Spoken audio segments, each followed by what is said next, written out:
Welcome viewers, কেমন আছেন সবাই? আশা করি সবাই ভালো আছেন। Greet to everyone from Imotech BD.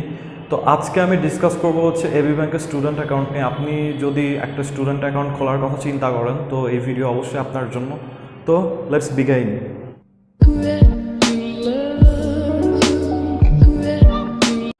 তো বর্তমানে যদি কেউ স্টুডেন্ট অ্যাকাউন্ট খুলতে চান বা আমাকে আস্ক করেন যে কোন ব্যাংকের স্টুডেন্ট অ্যাকাউন্ট সবচেয়ে বেশি ভালো বা স্টুডেন্ট ফ্রেন্ডলি, তো আমি বলবো চোখ বন্ধ করে এবি ব্যাংকের। তো কেন সেটা বলছি। বাংলাদেশের অলমোস্ট প্রত্যেকটা কমার্শিয়াল ব্যাংকই স্টুডেন্ট অ্যাকাউন্ট নামে একটা বিশেষ অ্যাকাউন্ট ইস্যু করে। তো এর মধ্যে আমি যদি এক্সাম্পল দেই, ধরেন ডাচ বাংলা ব্যাংক স্টুডেন্ট অ্যাকাউন্টে হচ্ছে আপনার অ্যাকাউন্ট মেনটেন্যান্স চার্জ আছে, কিন্তু তারা যে এটিএম কার্ডটা দিবে সেটার কোনো চার্জ নাই, সেটা ফ্রি। আবার আমি যদি ধরেন সিটি ব্যাংকের দিকে তাকাই, সিটি ব্যাংকে হচ্ছে আপনার কোনো অ্যাকাউন্টের মেনটেন্যান্স চার্জ নাই, কিন্তু কার্ড চার্জ আছে 575 টাকাই অ্যানুয়াল কার্ড চার্জ। তো এই দিক থেকে যদি আমি চিন্তা করি, এই ব্যাংকে এরকম কোনো চার্জই নাই, মানে মেনটেন্যান্স চার্জও নাই আবার কার্ড চার্জও নাই। তো এইটা অনেক বড় একটা বেনিফিট, আর আমি মনে করি এইটাই সবচেয়ে বেশি স্টুডেন্ট ফ্রেন্ডলি অন্যান্য ব্যাংকের তুলনায়। এই ব্যাংকের অ্যাকাউন্ট স্টুডেন্ট অ্যাকাউন্টে যে কোনো চার্জ নাই, এটা মানে শুনতে অবাক লাগলো, এটাই সত্যি, কোনো চার্জ নাই। আর আপনি অ্যাকাউন্ট করলে এই ডুয়েল কারেন্সি ডেবিট কার্ডটা পাবেন, ভিসা ডেবিট কার্ডটা। এটা ডুয়েল কারেন্সি কার্ড, বাংলাদেশের খুব কম ব্যাংকই dual currency debit card issue করে। আর সাথে সাথে আপনি পাবেন হচ্ছে এই যে এই সুন্দর চেক বইটা, রেড কালার, খুবই সুন্দর, আমার পার্সোনালি খুব ভালো লাগে এই চেক বইটা। তো এইটা পাবেন আপনি স্টুডেন্ট অ্যাকাউন্টের এগেনস্টে। বাংলাদেশের খুবই কম ব্যাংক, মানে খুবই কম ব্যাংক স্টুডেন্ট অ্যাকাউন্টের এগেনস্টে চেক বই ইস্যু করে। তো এই অ্যাকাউন্টটা করার জন্য হচ্ছে আপনার মিনিমাম ইনিশিয়াল ডিপোজিট লাগবে হচ্ছে 500 টাকা। মজার ব্যাপার হচ্ছে সেই 500 টাকা যে আপনি ডিপোজিট করবেন, সেই 500 টাকা আবার আপনি এটিএম দিয়ে তুলে ফেলতে পারবেন বা খরচ করে ফেলতে পারবেন। মোট কথা আপনি অ্যাকাউন্ট একদম জিরো করে ফেলতে পারবেন। আর মানে আমি সহজ কথায় যদি বলি, অ্যাকাউন্ট করতে কোনো টাকা লাগবে না, ফ্রি বলা যায়। আর এটা অ্যাকাউন্ট জিরো অন্য কোনো ব্যাংকে করা যায় কি না আমার জানা নাই, এবি ব্যাংকে শুধু করা যায়।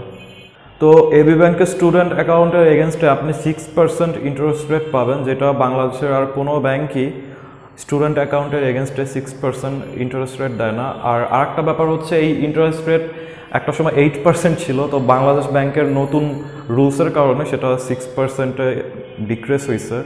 বাট কোনো ব্যাংকই, আমি খোঁজ নিয়ে দেখেছি, কোনো ব্যাংকই 6% ইন্টারেস্ট রেট দেয় না। তো এবার আসা যাক একটু কাস্টমার সার্ভিসের দিকে। এবি ব্যাংকের কাস্টমার সার্ভিস খুবই ভালো, আমার পার্সোনালি খুবই ভালো লাগছে।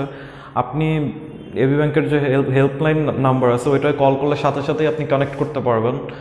আর ওদের একটা মেইল আছে, সাপোর্ট মেইল আছে, ওই মেইলে আপনার প্রবলেমস আপনি মেইল করলে ওরা হচ্ছে 15-20 মিনিটের মধ্যে মেইল করে সলভ করে দেয়, অথবা ফোন করে আপনাকে সেটার সমাধান দেয়। এটা ডাচ বাংলা ব্যাংকের মতো থার্ড ক্লাস কাস্টমার সার্ভিস না, যে আপনার ঘন্টার পর ঘন্টা আপনি লাইনে থাকবেন তাও কানেক্ট করতে পারবেন না। এদের কাস্টমার সার্ভিস খুবই ভালো, আমার পার্সোনালি খুব ভালো লাগছে। এবার আসি অ্যাকাউন্ট খোলার দিকে। অ্যাকাউন্ট খুলতে কী কী রিকোয়ারমেন্ট লাগে বা অ্যাকাউন্ট সম্পর্কে যে তথ্যগুলো সেগুলো। তো এবি ব্যাংক স্টুডেন্ট অ্যাকাউন্টে দুইটা ক্যাটাগরি আছে, একটা হচ্ছে এবি মাইনর, একটা হচ্ছে এবি মেজর। তো এবি মাইনর হচ্ছে 18 বছরের নিচে যেসব স্টুডেন্ট আছে তাদের জন্য, আর এবি মেজর হচ্ছে 18 বছরের উপরে যারা আছে তো তাদের জন্য। তো এবি মাইনর অ্যাকাউন্ট খুলতে যেসব ডকুমেন্টস লাগে সেসব হচ্ছে স্টুডেন্টের ভ্যালিড স্টুডেন্ট আইডি, স্টুডেন্টের বার্থ সার্টিফিকেট, স্টুডেন্টের গার্ডিয়ানের এনআইডি বা পাসপোর্ট, ড্রাইভিং লাইসেন্স, এগুলোর মধ্যে যে কোনো একটা, অ্যান্ড স্টুডেন্টের ফটো। আর এবি মেজর অ্যাকাউন্ট খুলতে যেসব ডকুমেন্টস লাগে সেসব হচ্ছে ভ্যালিড স্টুডেন্ট আইডি, এনআইডি বা পাসপোর্ট বা ড্রাইভিং লাইসেন্সের যে কোনো একটা। দেন হচ্ছে ছবি লাগে, নমিনির ছবি লাগে, নমিনির আইডি লাগে, সেটা পাসপোর্ট, ড্রাইভিং লাইসেন্স বা এনআইডি হতে পারে। অ্যান্ড লাগে হচ্ছে ইউটিলিটি বিলের কপি, সেটা টেলিফোন বিলের কপি হইতে পারে বা ইলেকট্রিসিটি বিলের কপি হইতে পারে বা গ্যাস বিলের কপি হইতে পারে, ওয়াসার কপি হইতে পারে, যে কোনো কিছু। তো মোটামুটি এইগুলো লাগলে এবি ব্যাংকের স্টুডেন্ট অ্যাকাউন্ট খোলা যায়। তো এবার আসি হচ্ছে এই ব্যাংকের একটা অসুবিধা নিয়ে, ছোট্ট একটা অসুবিধা। সেটা হচ্ছে এই এবি ব্যাংক স্টুডেন্ট অ্যাকাউন্ট আপনি সারা জীবন ব্যবহার করতে পারবেন না, আপনার স্টুডেন্টশিপ যতদিন থাকবে ততদিন এটা ব্যবহার করতে পারবেন। আর এটা হচ্ছে আপনি যখন অ্যাকাউন্ট করবেন তখন তো আপনার স্টুডেন্ট আইডি দিয়ে অ্যাকাউন্ট করবেন, তো স্টুডেন্ট আইডি যতদিন থাকবে ততদিন অ্যাকাউন্টটা থাকবে। তো এখন প্রশ্ন হলো, আমার তো ফার্স্ট ইয়ারে স্টুডেন্ট আইডি চেঞ্জ হয়েছে, তো আমার কি ওই পর্যন্ত থাকবে কি না? তো এইটার সলিউশন হচ্ছে আপনার ফার্স্ট ইয়ারে যতদিন স্টুডেন্ট আইডির ভ্যালিডিটি থাকবে ততদিন অ্যাকাউন্ট থাকবে, তারপর আপনি নতুন স্টুডেন্ট আইডি ইস্যু করে আপনি ব্যাংকে যেয়ে রিনিউ করে নেবেন আপনার অ্যাকাউন্ট।